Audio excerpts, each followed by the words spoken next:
Pero tengo entendido que nos atiende desde el exterior, Tamara, también es migrante. Creo que está por Países Bajos, si es que no me equivoco. Así que hasta allá el saludo en esta mañana soleada de acá de la capital de la República, Tamara. Un placer poder conversar con usted sobre un tema que es, digamos, son cosas que ya no deberíamos ni siquiera hablar. Yo soy de los que creo que no deberíamos hablar de estos temas, que deberían estar superados, pero que lamentablemente son cosas que pasan y son cosas que a ratos los medios de comunicación evitan hablar, pero es necesario. Hay una permanente y sistémica violencia contra la mujer que se traduce también en ámbitos como la política. Y lo que estamos viendo en los últimos días en contra de la alcaldesa de Guayaquil son prácticas que se han reproducido con otros personajes, pero que en ese entonces ha habido actores o gente de la opinión pública, periodistas, medios, políticos, que guardaron silencio porque se acomodaron y porque demuestran también que hay causas que ponen de manifiesto la hipocresía de cierta gente. Como eran correístas, ¿no? La Marcela Guiñaga, la Paola Pavón y la Gabriela Rivadeneira, entonces no había que salir a defenderlas. Ahí no hay causa del feminismo porque si son correístas, ahí no hay razón para defenderlas. Pero es cuestionable lo que pasó con esas y lo que pasa hoy con Cintia Viteri. Tamara, buenos días, bienvenida. Buenos días, Alexis. Gracias por los saludos. Sí, ojalá pudieran enviar un poquito de sol acá. Estoy en Europa y es un día con bastante lluvia, frío y viento, a pesar que es la primavera. Pero muy contenta también de poder tener estos espacios, de poder hablar de estos temas. Como lo has dicho, es importante que los medios de comunicación empiecen a desmitificar estos temas que nos afectan a las mujeres políticas y a las mujeres que no somos políticas, o a las mujeres que quizás quisiéramos hacer política en algún momento de nuestras vidas. Así que gracias por el espacio. ¿Cómo interpretar esta situación que hoy enfrenta la alcaldesa de Guayaquil? Primero por su condición de autoridad, digamos, es la primera autoridad del puerto principal. Eso la convierte ya en objeto de críticas, pero críticas que tienen que estar enfocadas a su gestión, a su administración municipal. Una figura pública que tiene una trayectoria muy amplia en la política de nuestro país. Ya queda en cuestión de cada uno, en el foro interno de cada uno, si es que estamos a favor o en contra de las ejecutorias de Cintia Viteri como política, pero se ponen de manifiesto también cosas muy bajas y miserables, canallescas, cuando empiezan a hablar de su vida privada. ¿Qué tan, digamos, tolerable es que esto ocurra, Tamara? Creo que tenemos que hablar que por qué esto ocurre, ¿verdad? Y yo siempre digo, tenemos que ir como a la raíz de lo que significa que las mujeres estemos ocupando espacios que a lo mejor la sociedad o los mismos varones no han estado preparados para vernos a las mujeres haciendo política. Solamente una reflexión, ¿no? ¿Qué países tienen presidentas mujeres que estén al frente de sus naciones? En las asambleas nacionales, solamente cuánto tiempo le tomó en la democracia al Ecuador tener una asamblea, un congreso con paridad de género, y nuestros roles incomodan, tener una vida política y pública al mismo tiempo se enfoca no en el trabajo político. Si nos ponemos a comparar, por ejemplo, en lo que sucedió ayer en las redes, y te pongo el ejemplo de ese video de un ex candidato presidencial que estuvo rodando los WhatsApps y el Facebook y el Twitter versus a lo que está sucediendo con Cintia Viteri en estos momentos. Al hombre se lo juzga tal vez por su comportamiento, pero es como hasta tolerable que si es que está pasado de tragos o si es que está borracho, se lo juzgue por, bueno, está borracho y vaya, ¿no?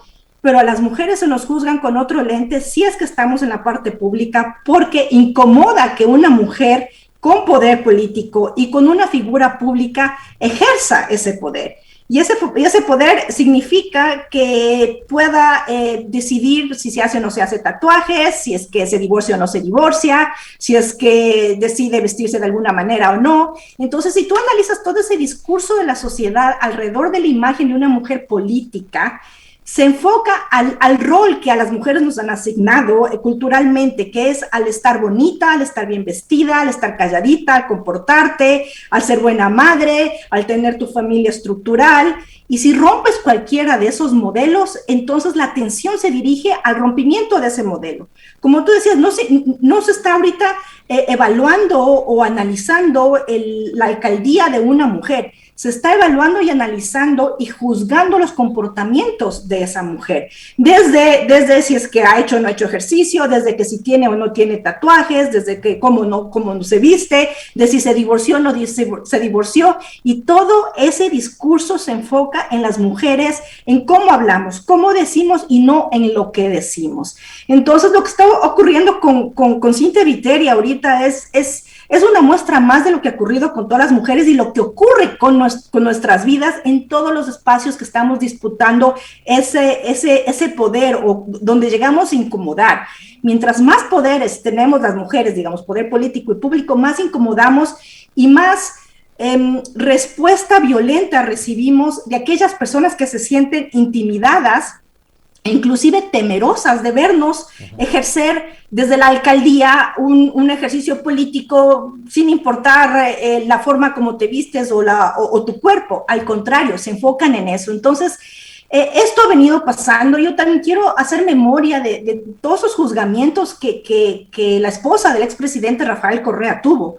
Ni siquiera pasemos por lo que sucedió después la semana pasada, cuando la hija del expresidente se atrevió a dar un comentario opuesto al de su padre, y hubo varones que estuvieron juzgando si es que esa mujer podía o no podía tener una opinión propia. Entonces, estamos entrando a conversaciones donde los roles de las mujeres empiezan a romper estos esquemas que han estado planteados en una sociedad religiosa que ha sido colonizada, y donde las mujeres tenemos que tener esta doble lucha, la una por ejercer ese poder político y hacer el trabajo político, y la otra por defenderte por el simple hecho de ser mujer. El episodio que cita Tamara Hidrogo sobre el trino de la hija del expresidente Correa me parece que es uno de los tantos que pone también en evidencia la selectividad en la defensa de los famosos derechos humanos de unos y de otros, ¿no? Resulta que para algunos, que además son catedráticos y dan clases de derechos humanos en las universidades, Anne-Dominique Correa no podía opinar sobre el pronunciamiento de la Corte Constitucional porque a ella le bloqueaba la opinión y las políticas públicas de su padre. Impresionante, es una cosa de locos lo que vivimos en este país. Y yo les citaba casos anteriores que habían sucedido y que también ponían en evidencia, Tamara, la selectividad y la hipocresía de ciertas personas al momento de defender causas. ¿Cuánto daño le hace eso también? El politizar en exceso. Y más que politizar es, porque politizar para mí está bien, porque todo es un acto político en esta vida, pero partidizar las causas, ¿qué tanto daño le hacen a las mismas? Yo creo que también tenemos que hablar de quién hace esa cuestión selectiva. Podemos, tal vez, sin miedo a equivocarme, generalizar que los hombres de cualquier parte política, ¿no? Sean de derecha, de izquierda o del medio, tienen como este desafío de irse, de construirse, como decimos las feministas, tienen que deconstruirse esa parte patriarcal. Tal vez a la gente de izquierda o a los compañeros que militan en la izquierda, desde el feminismo esperamos que esa deconstrucción sea mucho más fácil. A veces no sucede. En la derecha, como tienes todo un proceso, digamos, de discurso conservador, pues bueno, encontrar a un hombre violento de derecha es como casi normalizar, ¿no? Que desde ahí viene la violencia. Y en todo este horizonte también estamos las mujeres de izquierda, las mujeres de derecha, ¿verdad? Y nuestro discurso, por ejemplo, de defender o de posicionarnos a alguien dependiendo si es que la persona que está siendo atacada es de nuestra ala política o no es de nuestra ala política. Entonces, ese doble discurso, ¿verdad? Si es que yo soy una mujer conservadora de derecha y veo que están atacando a Marcela Guiñaga por ejercer su política, y además no están atacándola por cómo hace la política, sino por ser ella mujer, yo me sumo, ¿no? Me sumo a atacarla y bueno, y violentamente. Pero si es que se trata de la mujer partidaria de mi ala política, tal vez pues yo me quedo callada, ¿no? Entonces no voy a atacarla porque es mi par, digamos, ¿no? Y es bastante selectivo, no solamente en los varones, sino en las mujeres, por esta parte, yo diría un poco de comprensión del ejercicio político que tenemos las personas y de a dónde nos alineamos. Entonces, si yo soy de derecha, voy a esperar que una mujer se comporte como los términos de los roles que decía antes de una mujer, es decir, bonita, calladita y bien vestida.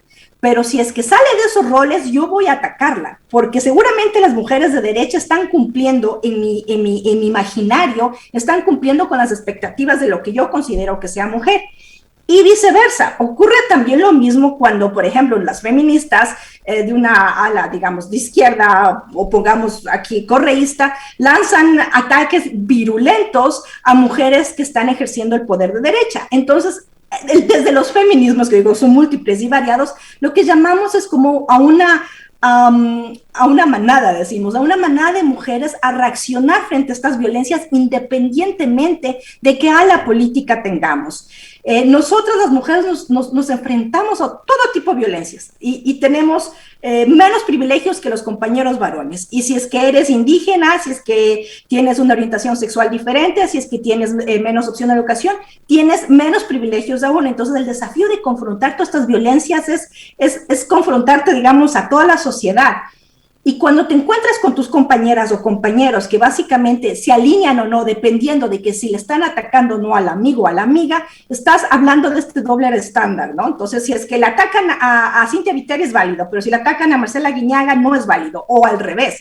No, el discurso tiene que comprenderse desde que ninguna mujer, por el hecho de ser mujer, y más aún si está en representación política o pública, tenga que ser objeto de violencias y de ataques virulentos de todo tipo que provienen también de todas personas, no solamente los varones, sino de muchas mujeres también. Entonces, ese discurso tenemos que ir a empezar a romper y a comprender que las mujeres estamos expuestas a la violencia por el simple hecho de ser mujeres. Si somos mujeres políticas y públicas, vamos a estar más expuestas aún.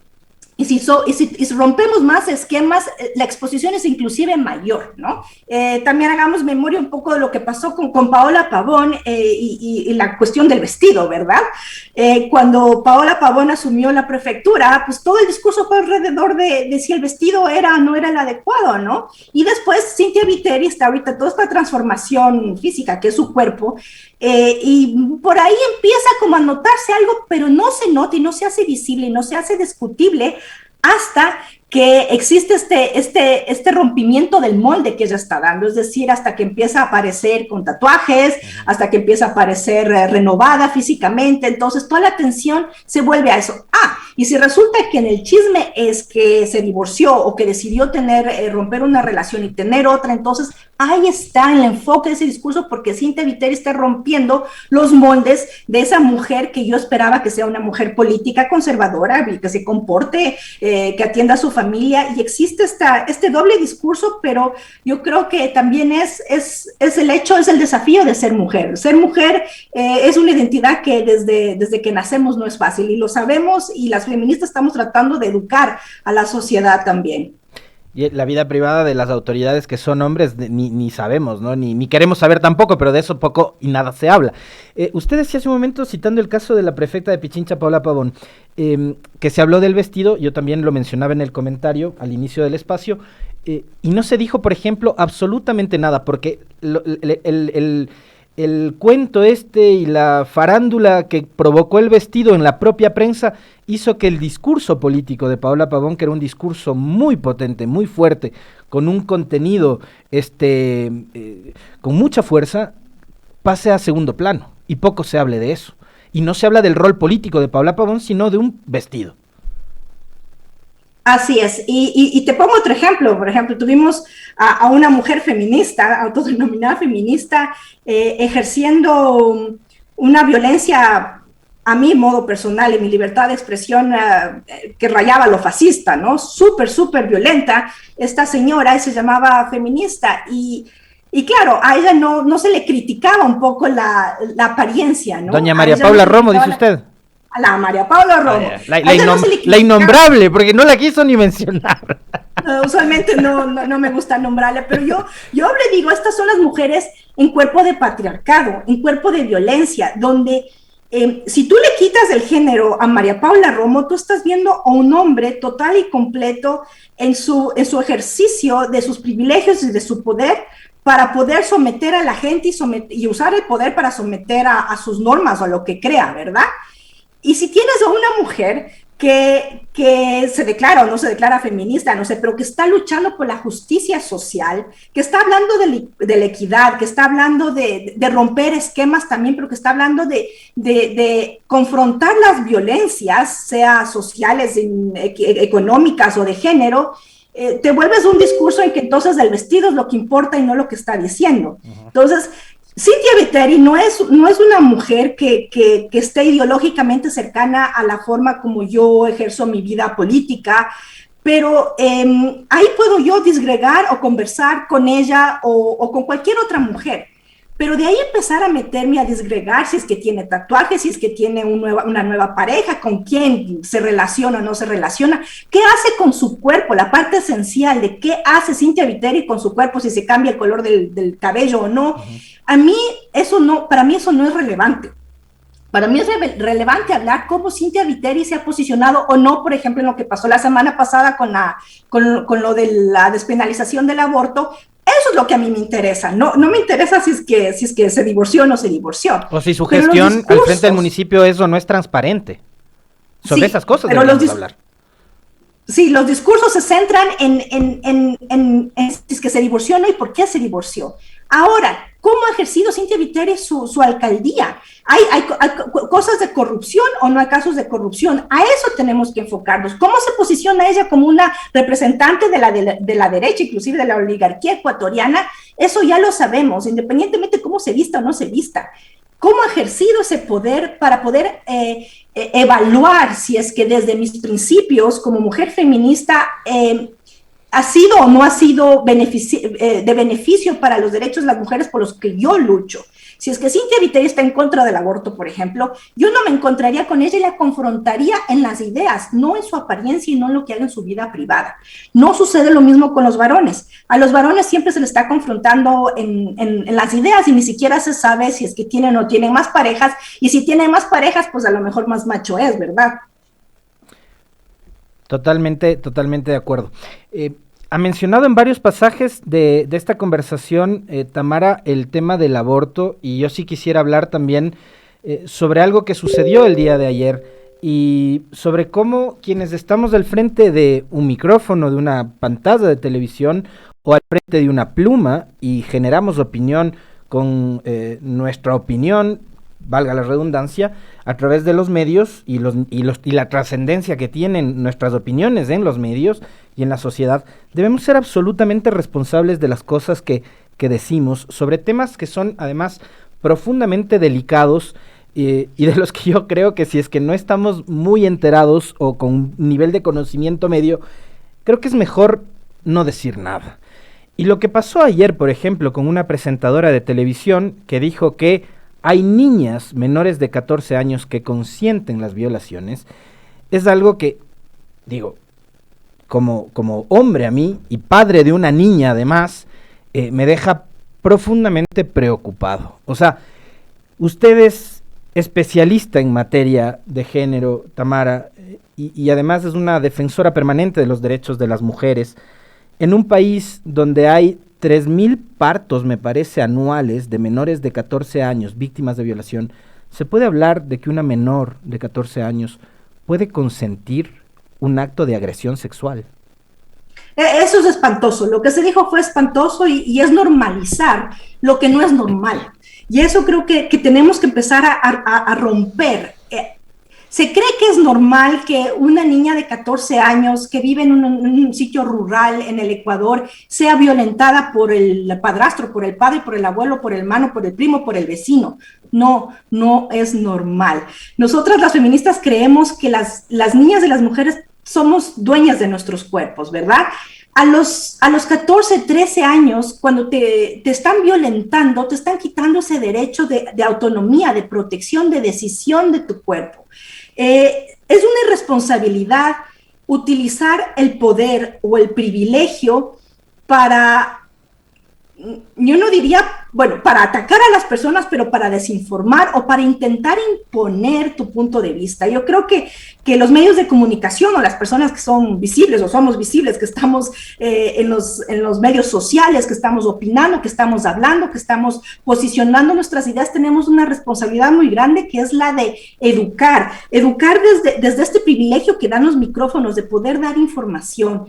Y tenemos que tener también la conciencia de qué educamos, cómo educamos y para qué educamos. Si yo estoy tratando de imponer mi feminismo a ti, Alexis, para que pienses como yo, para que creas como yo, para que actúes como yo, estoy realmente desubicada. Y eso es lo que pasa muchas veces con personas que tienen su forma de pensar o su moralina y que buscan imponer a otras personas su moralina. También existe esta incomprensión y esta ignorancia o esta creencia de que nosotras las feministas queremos imponer nuestro estilo de vida a toda la sociedad ecuatoriana. No. Lo que queremos es simplemente defender este derecho de nosotras las mujeres y de las niñas y adolescentes a vivir vidas libres de todo tipo de violencia, a las que incluye que nadie tenga el derecho de acosarte o de topar tu cuerpo o mucho más de violentarte o violar tu cuerpo. Y tener a una mujer, una periodista, una trayectoria que tiene esta señora, con sus creencias, que tiene todo el derecho a tener sus creencias conservadoras, que estar en contra del aborto, yo no digo que tienen que estar a favor.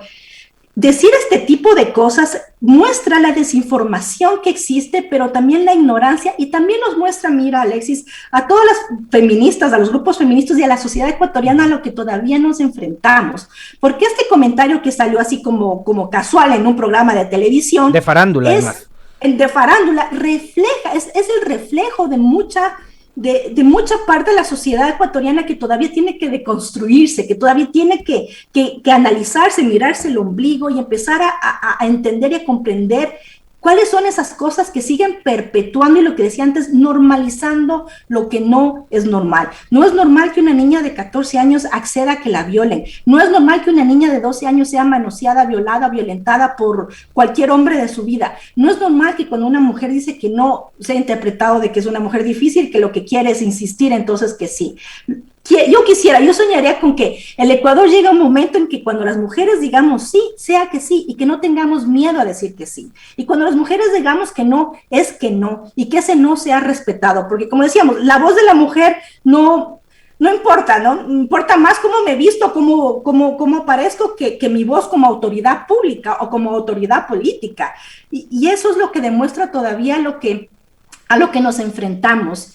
Y yo creo que la responsabilidad de los medios sociales es esa, es abrir el debate, educar, encontrarnos en estos desacuerdos, en estos temas que son bastante complicados y complejos, encontrarnos ahí, inclusive acordar, desacordar. No me vas a convencer tú de tu punto de vista, yo no pienso convencerte, pero sí nos encontramos en este acuerdo de desacordar para poder avanzar en lo siguiente. Y si yo trato de imponer, o tú tratas de imponerme mi punto de vista para que yo viva como tú piensas que yo tengo que vivir, para que yo me vista como tú piensas que yo me tengo que vestir, para que yo sea una mujer en el rol político público como tú esperas o tú quieres que yo sea, entonces estamos en esta realidad de confrontar violencias un día sí, un día también, de todo tipo, todo el tiempo. Ahora, a partir de este episodio lamentable, de esta imprudencia, que además yo creo que tiene Tamara toda la razón cuando dice que son temas estructurales que además los medios tenemos que ir rompiendo, invitando a personas que saben del tema. Por eso le hemos invitado a Tamara, ¿no? O sea, yo me puedo poner a hablar aquí de feminismo y voy a quedar como un completo ignorante.